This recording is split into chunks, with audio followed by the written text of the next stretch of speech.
ये कहानी है एक आम से इंसान की जिसका नाम था राशिद। राशिद कोई बहुत अमीर आदमी नहीं था। ना ही उसके पास बड़ी दुकान थी, न जमीन जायदाद।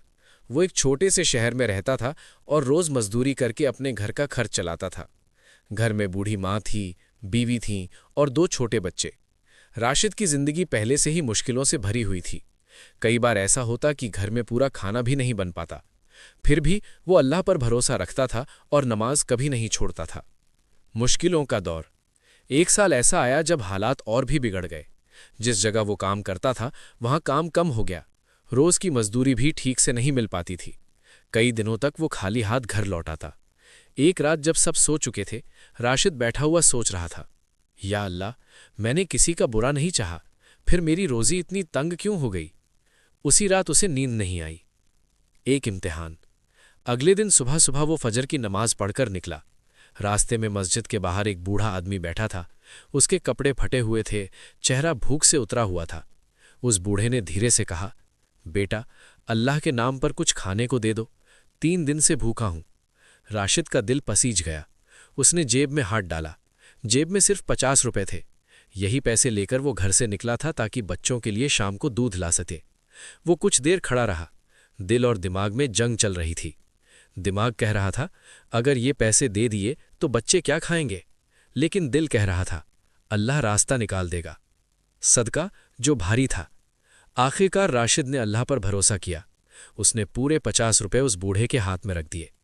बूढ़े की आंखों से आंसू बहने लगे। उसने हाथ उठाकर दुआ दी, अल्लाह तुम्हें ऐसा देगा जिसकी तुम कल्पना भी नहीं कर सकते। राशिद बिना कुछ बोले वहां से चला गया। लेकिन उसके दिल में डर भी था। घर की हालत। शाम को वो घर पहुंचा। बीवी ने पूछा, आज दूध नहीं लाए। राशिद ने सारी बात सच सच बता दी। बीवी कुछ पल खामोश रही, फिर बोली, अगर अल्लाह के नाम पर दिया है तो वो बेहतर इंतजाम करेगा। ये बात सुनकर राशिद की आंखें नम हो गईं। उस रात घर में सादा खाना बना।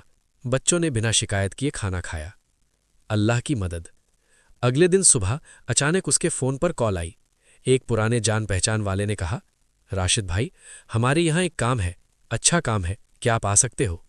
राशिद तुरंत पहुंचा। उसे जो काम मिला वो उसकी उम्मीद से कहीं बेहतर था। पहली ही मजदूरी में उसे 2000 रुपए मिले। राशिद को यकीन नहीं हो रहा था। मुश्किलें पूरी तरह खत्म नहीं हुई, लेकिन कहानी यहीं खत्म नहीं होती। कुछ हफ्तों बाद राशिद की मां अचानक बीमार पड़ गई। डॉक्टर ने कहा कि इलाज में काफी पैसे लगेंगे। राशिद फिर परेशान हो गया। उसके पास थोड़ी बचत थी, लेकिन पूरी नहीं। रात को उसने फिर अल्लाह से दुआ की। सदका फिर काम आया। अगले दिन उसने तय किया, मैं आज भी सदका दूंगा, चाहे हालात कैसे भी हों। उसने मस्जिद के दान बॉक्स में थोड़े पैसे डाल दिए। करिश्मा। उसी शाम अस्पताल से फोन आया, आपकी मां की दवाइयों का इंतजाम हो गया है, किसी नेक इंसान ने पूरा खर्च उठा लिया है। राशिद जमीन पर बैठ गया। उसकी आंखों से आंसू बहने लगे। सब्र और यकीन का फल। कुछ महीनों में राशिद की जिंदगी पूरी तरह बदल गई। मां ठीक हो गई, काम पक्का हो गया, आमदनी पहले से ज्यादा हो गई। लेकिन राशिद आज भी वही पुराना इंसान था। सबसे बड़ा सबक। राशिद कहता है, मैंने अपनी आंखों से देखा है कि सदका सिर्फ माल कम नहीं करता, बल्कि मुसीबतों को टाल देता है। वो आज भी हर महीने, चाहे थोड़ा ही सही, अल्लाह के रास्ते में देता है। कहानी से सीख। सदका मुश्किल हालात में भी देना चाहिए। अल्लाह पर भरोसा कभी खाली नहीं जाता। जो अल्लाह के लिए देता है, अल्लाह उसे कई गुना लौटाता है। आखिरी बात, ये कोई कल्पना नहीं, बल्कि हकीकत पर आधारित सच्ची सीख है।